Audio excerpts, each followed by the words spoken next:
কি এটা কি বরফ বরফ? বরফ দিলে জল হয়ে যায়। বরফ থাকলে বরফ দিলে থাকলে জল হয়ে যায়। বরফ থাকলে জল হয়ে যায়। দেখেন বন্ধুরা, আমার মেয়ে আমাকে আইনে এই যে দেখাচ্ছে, বাবা এটা দেখো বরফ, ঠিক আছে।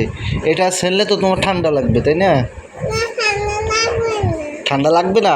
না, দেখেন ও বলতেছে যে ঠান্ডা লাগবে না। আসলে ও বরফটা পেলো কোথায় সেটাই আপনাদের দেখাবো। তো বন্ধুরা, এই যে এখন যাব, এই যে মেয়ে যাচ্ছে। তো বন্ধুরা দেখেন ও বরফটা আসলে পেলো কোথায় সেই বিষয়টাই আপনাদের সাথে শেয়ার করব। আসলে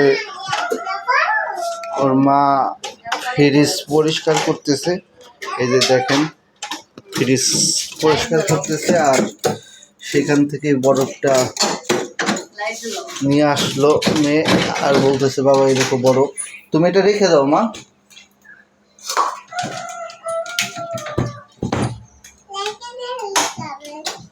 তো এই দেখেন বন্ধুরা, আপনাদের বৌদি ফ্রিজ পরিষ্কার করতেছে আর মেয়ে তো বরফ নিয়ে খেলা করতেছে। তোমার ঠান্ডা লেগে যাবে, এটা রেখে দাও মা, তুমি এটা রেখে দাও, তোমার ঠান্ডা লেগে যাবে, এখানে রেখে দাও। হ্যাঁ ওইখানে রেখে দাও।